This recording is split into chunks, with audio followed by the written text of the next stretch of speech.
Muito bem. Quanto mais o indivíduo, continua Joana de Ângeles, valorizar o ego, sem administrar-lhe as heranças da inferioridade, mais se atormenta. Em face da necessidade do relacionamento interpessoal, que sem a presença da afetividade sempre torna-se frio, distante, sem sentido nem continuidade. Quanto mais o indivíduo valorizar o ego, sem administrar-lhe as heranças da inferioridade, porque veja bem, o ego é o elemento que impulsiona-nos para a nossa própria libertação. Mas nós precisamos administrar, colocá-lo sob o jugo do eu. O ego tem que estar sob o jugo do eu, porque o eu é o espírito eterno. O ego faz parte do espírito eterno, mas ele amarra muitas coisas inferiores, entende? E com isso nós precisamos administrar de maneira saudável. Para quê? Para que o ego não puxe a gente para baixo e prenda, faça-nos tornar pessoas frívolas, entende? Distantes, sem sentido de continuidade, não é? A existência física tem por meta o aprimoramento dos valores espirituais que jazem latentes, que adquire sabedoria e paz, de forma que possa desfrutar da saúde integral, o que não significa ausência de enfermidades que podem ser consideradas como acidentes de percurso na marcha, sem danos graves de qualquer natureza. Vejamos bem, a experiência física, a meta da experiência física é aprimorar os valores espirituais. É fazer com que a gente transforme os nossos valores espirituais de forma real, identificando o ego com o eu, fazendo com que a gente compreenda a necessidade do equilíbrio. Não vamos ficar sem ego, mas nós vamos sim ter o domínio do eu sobre o ego. Porque o eu é o espírito eterno. E o ego faz parte do espírito eterno, mas numa condição mais inferior, que sempre está puxando, fazendo compensações. Trabalhar a emoção, reflexionar em torno dos sentimentos próprios e também do semelhante. Constitui uma saudável psicoterapia para a aquisição da confiança em si mesmo e nos outros. Observem bem, trabalhar a emoção. Por que Joana faz questão de frisar o corpo emotivo nosso? Porque o nosso corpo emotivo, ele exerce predomínio sobre nós mesmos. Nós somos pessoas dominadas pelas emoções. Nós trazemos a emoção em alto nível de comportamento. E neste alto nível de comportamento, infelizmente, nós muitas vezes permitimos que a nossa emoção extrapole, ultrapasse o limite. Para tanto, é fundamental que nós venhamos a trabalhar a nossa emoção. Mas como nós trabalharíamos a nossa emoção, Francisco? Eu sempre falo, é muito simples, e realmente é muito simples. Só que nós não nos damos o direito de fazer isso. Por que é muito simples?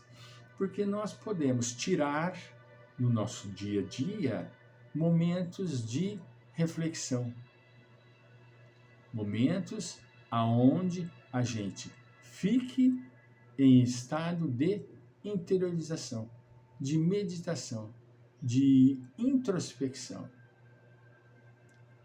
Entende? Relaxar, né? Observar a natureza.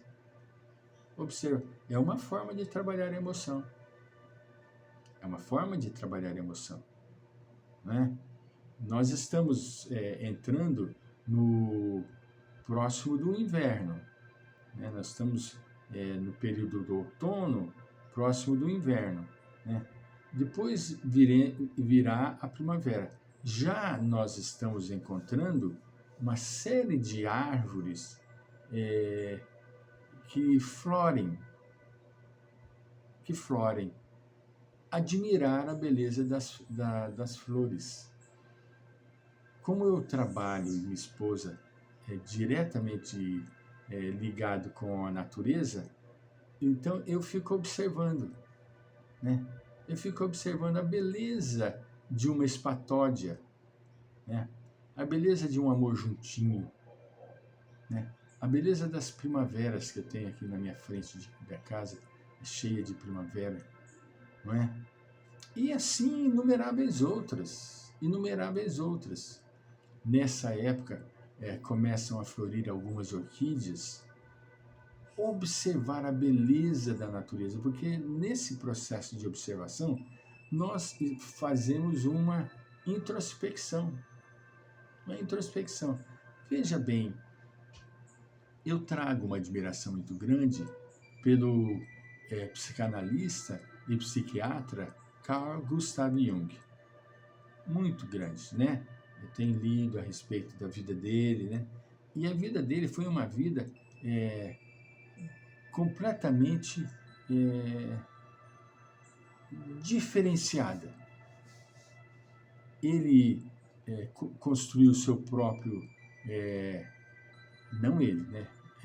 Ele gerenciou a construção do seu próprio condomínio, né? A sua própria casa. Na sua casa tinha o que nós chamamos as mandalas, entende?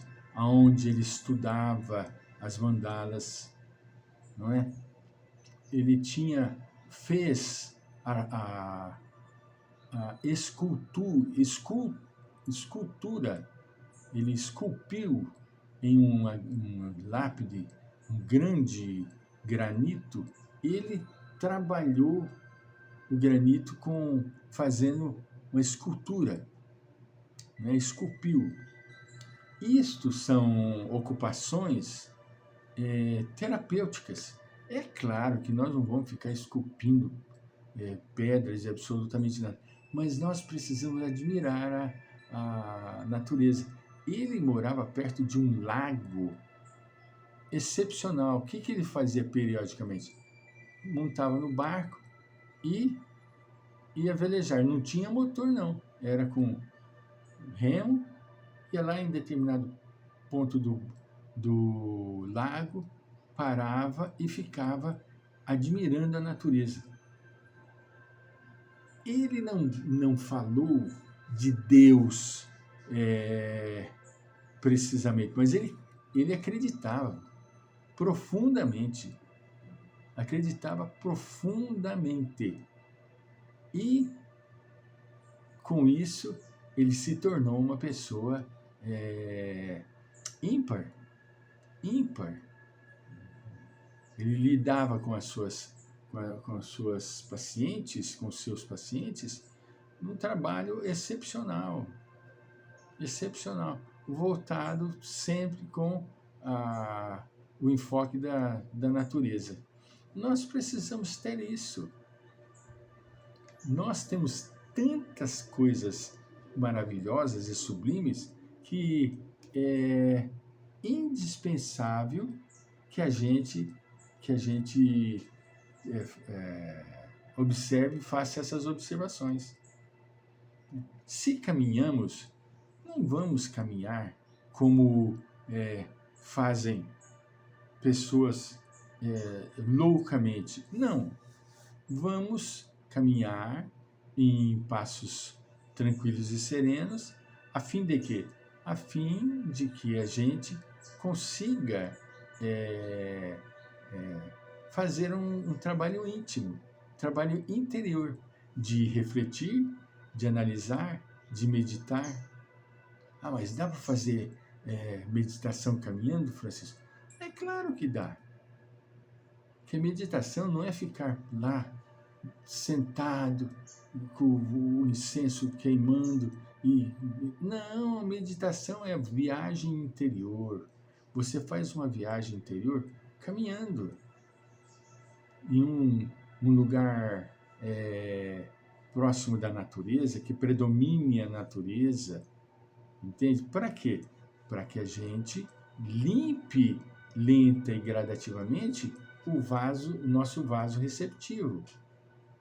Que a gente faça escoar mais as sujidades e penetrar mais purezas no nosso coração. Nós precisamos disso. Por quê? Porque com isso nós nos tornaremos pessoas mais leves para nós mesmos. Pessoas mais leves para nós mesmos. Muito obrigado, amigos queridos e companheiras. Nós voltaremos em breve com os comportamentos doentios como fruto da culpa. Ficam em paz.